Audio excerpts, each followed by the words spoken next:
Sejumlah simpatisan, cendekiawan, caleg, dan tokoh Partai Demokrasi Indonesia Perjuangan atau PDIP mendeklarasikan kemenangan pasangan Presiden Wakil Presiden Ganjar Pranowo Mahfud MD di Denpasar, Sabtu 3 Februari 2024. Hadir di antaranya tokoh senior PDIP.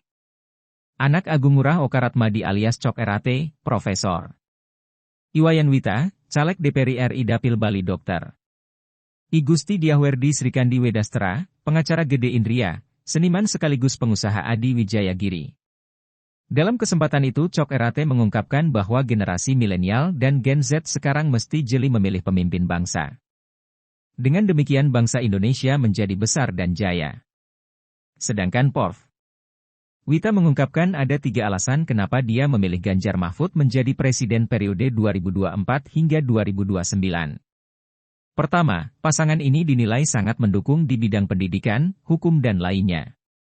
Kedua, Ganjar merupakan representasi kaum muda karena program-programnya sejak menjadi anggota DPR RI dan Gubernur Jateng selalu membela anak-anak muda. Ketiga, Profesor Wita pernah menjadi calon Bupati Badung dari PDIP atas amanah Ketua Umum PDIP Megawati Soekarno Putri. Walau tak berhasil, Wita mengaku amanah penting dari Megawati sangat bermakna baginya.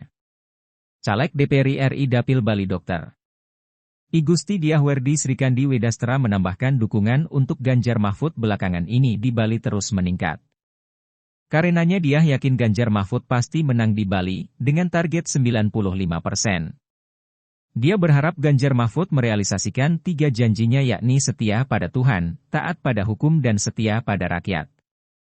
Pada awal acara Cok Erat memasangkan jaket kepada pendukung setia Ganjar Mahfud yakni Komang Ririn Marliani, Agung Arista dan Komang Oka Wiryanegara.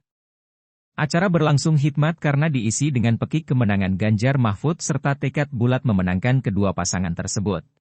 Mendukung Ganjar Mahfud sebagai calon presiden 2024 ini.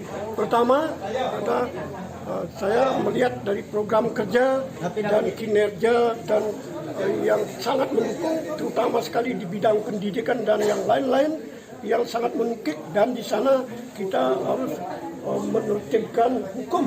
Ada Pak Mahfud di sana, itu menyebabkan saya memilih beliau, dan Pak Ganjar sendiri adalah sebagai representasi kaum muda karena program-programnya yang sejak menjadi gubernur dan DPR selalu membela kaum muda.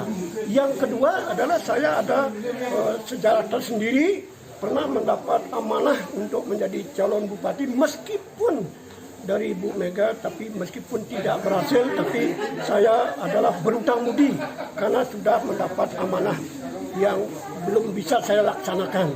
Itu kedua. Jadi sejak itu saya tidak pernah beralih dari PDI Perjuangan. Yang ketiga adalah melihat situasi pemilu yang sekarang ini, saya melihat ada ketidakharmonisan dan ada upaya-upaya yang secara etika moral melenceng dari tujuan demokrasi itu sendiri. Ada menurut persepsi saya adalah yang ikut demokrasi itu yang saya.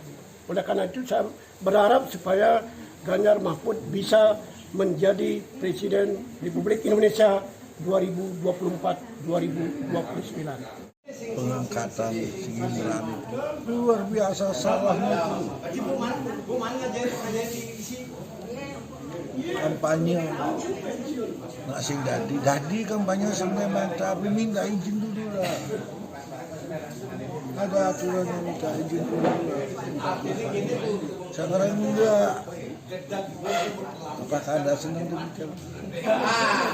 Relawan Ganjar, jadi ini juga semakin menguatkan bagaimana dukungan kepada Capres Bapak Ganjar Mahfud MD di Bali semakin menguat.